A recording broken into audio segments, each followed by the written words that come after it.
வணக்கம் நேர்களே.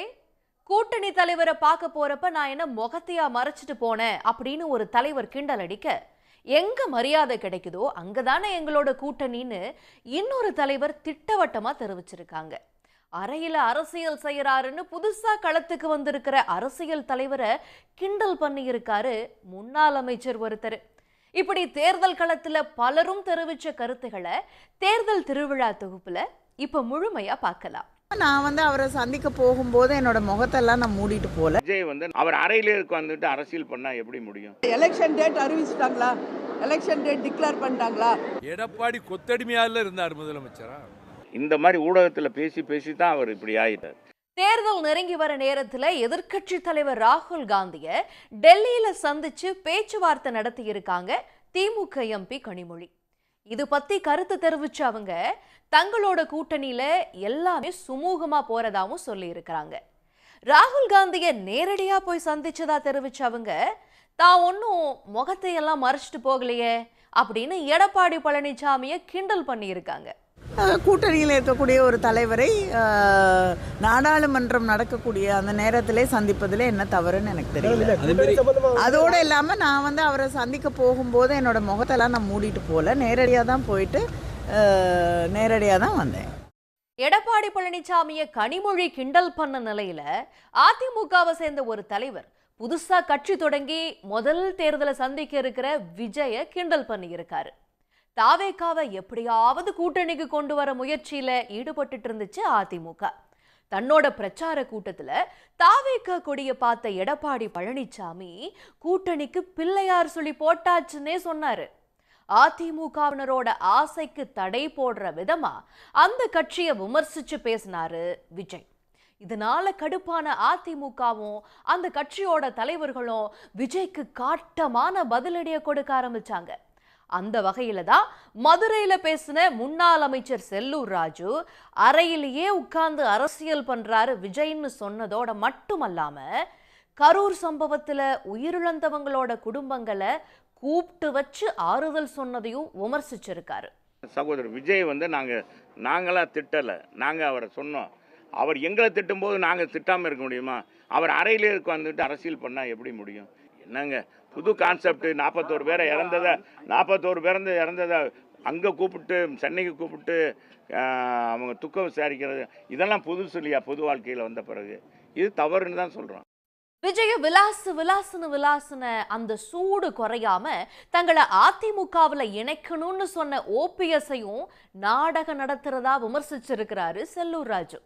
கட்சியில இணைக்கணும்னு சொன்னதெல்லாம் சரிங்க, அதுக்கு முறைன்னு ஒண்ணு வேணாமா? இப்படிதான் மீடியா கிட்ட சொல்லி கேட்பாங்களான்னு சரமாரியா கேள்வி எழுப்பி இருக்கிறாரு செல்லூர் ராஜு. இது என்னன்னா ஊடுசால் ஓட்டுறாரு. நான் என்ன சொல்றேன், நான் இதை பற்றி கேட்குறேன். அவர் கேட்கறது யார்கிட்ட கேட்கணும்? நான் சொல்ற கேளுங்க, யார்கிட்ட கேட்கணும்? அவர் எப்படி கேட்கணும்?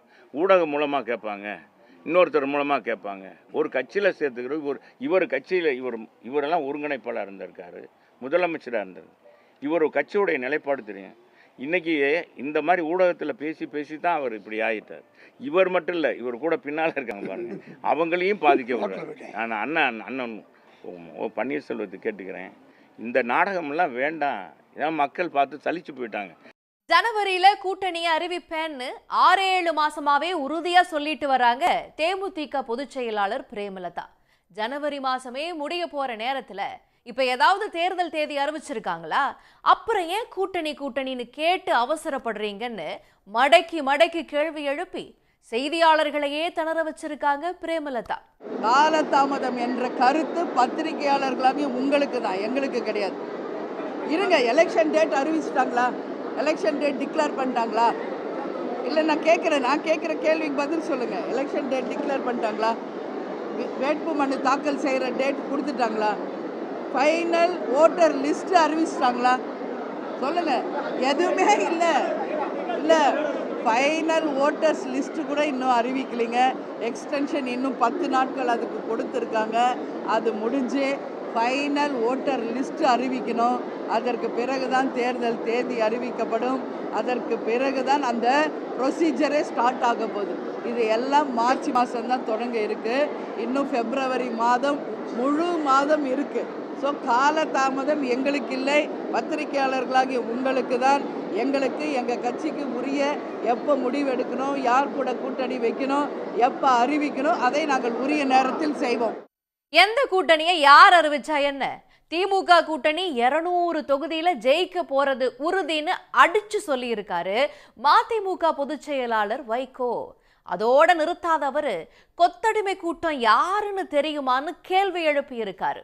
அவரு யாரை விமர்சிச்சாருன்னு இப்ப பார்க்கலாம். திராவிட முன்னேற்ற கழகத்தின் தலைமையில் இருக்கிற கூட்டணி 200 இடங்களுக்கு குறையாமல் உறுதியாக வெற்றி பெறும் என்று நான் நம்புகிறேன்.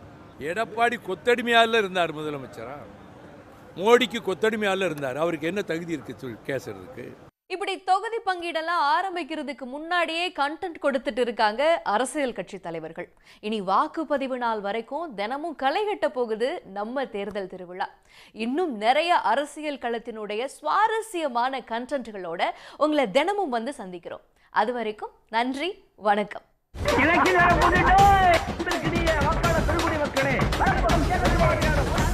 உடனுக்குடன் செய்திகளை தெரிந்து கொள்ள சன் நியூஸ் பெல் ஐகானை கிளிக் பண்ணுங்க.